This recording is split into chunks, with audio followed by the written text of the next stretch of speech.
नमस्कार, भारत लाइव देख रहे हैं आप। बिहार और बिहार की राजनीति को लेकर के जितनी भी बातें की जाए, उन बातों में कहीं ना कहीं नीतीश कुमार जब सामने आते हैं तो ये समझ में नहीं आता है कि आखिर होने वाला क्या है।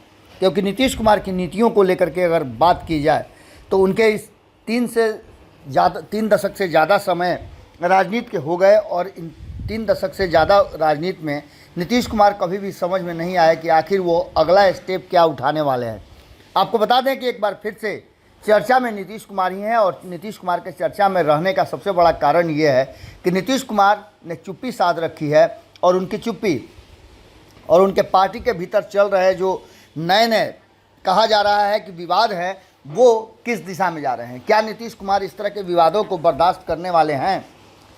जब देखा जाता है उनके राजनीतिक कैरियर को तो ऐसा लगता है कि नीतीश कुमार इस तरह की चीज़ों को टॉलरेट नहीं करते हैं। लेकिन आखिर क्या कारण है कि नीतीश कुमार लगातार ललन सिंह और अशोक चौधरी के बीच हो रहे इन विवादों को चुपचाप देख और सुन समझ रहे हैं? आपको बता दें कि इसके पीछे की कहानी कुछ अलग रास्ते बयान कर रही है, जो आने वाले 2024 के चुनाव में हो सकता है कि बड़ा ट्विस्ट दिखाए। आपको बता दें कि कहीं ना कहीं जानकारों की माने तो ये कह रहे हैं कि ये नूरा कुश्ती भी लग रही है, क्योंकि नीतीश कुमार इस तरह की बातों को होते रहने देने के साथ एक सोच पैदा करना चाहते हैं कि पार्टी के भीतर सब कुछ ठीक ठाक नहीं है और अचानक से कोई बड़ा फैसला ले लें।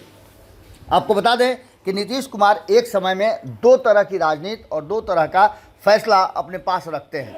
समय के हिसाब से और परिस्थितियों के हिसाब से नीतीश कुमार अपने फैसले लेते हैं। आपने देखा होगा कि पिछले कम से कम 18 वर्षों से वो भारतीय जनता पार्टी के साथ थे और बीच बीच में उन्होंने भारतीय जनता पार्टी को कैसे अपने से दूर किया।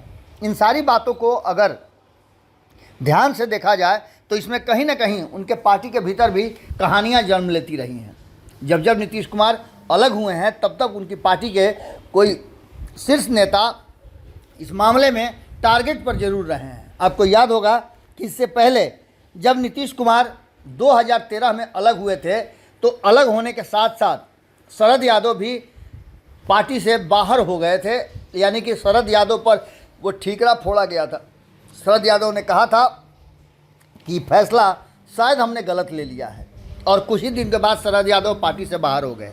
उसके बाद जब नीतीश कुमार एक बार फिर से लालू प्रसाद के साथ 2022 में आए, उससे पहले RCP सिंह पर ठीकरा फोड़ा गया और उत्तर प्रदेश चुनाव में उनके द्वारा भारतीय जनता पार्टी से सीट शेयरिंग समझौता नहीं किए जाने को दोषी बनाते हुए कहीं ना कहीं उन पर आरोप लगे और उसके बाद से धीरे धीरे वो साइड हो गए। अब जो वर्तमान परिस्थितियां बनी है उसमें आपने देखा होगा कि ललन सिंह वर्सेस अशोक चौधरी का मामला एपिसोड सामने आया है। हालांकि ललन सिंह के साथ नीतीश कुमार की जो दोस्ती है वो ज़्यादा मजबूत है बनिस्बत अशोक चौधरी। देखने वाली बात ये होगी कि अशोक चौधरी और ललन सिंह का ये एपिसोड लगातार बढ़ता जा रहा है, उसके बाद भी नीतीश कुमार इस पर कोई बात नहीं कर रहे हैं, किसी तरह का कोई बयान नहीं दे रहे हैं और ये दोनों ही सब कुछ ठीक होने की बात कर रहे हैं। क्या इसके पीछे भी कोई कहानी है? नीतीश कुमार ऐसी कहानियों को जन्म देते हैं और अंततः जब क्लाइमैक्स पर पहुँचती है तो नीतीश कुमार अपना फैसला सुनाते हैं। इस कहानी में कौन पात्र होगा और कौन कुपात्र, ये अब देखने वाली बात होगी। क्या नीतीश कुमार की स्ट्रेटजी का ये सब कुछ हिस्सा है? क्या नीतीश कुमार इस स्ट्रेटजी के तहत दोनों में से एक को बाहर करने वाले हैं? इन सारी बातों को लेकर के हमारा ध्यान लगातार बना हुआ है।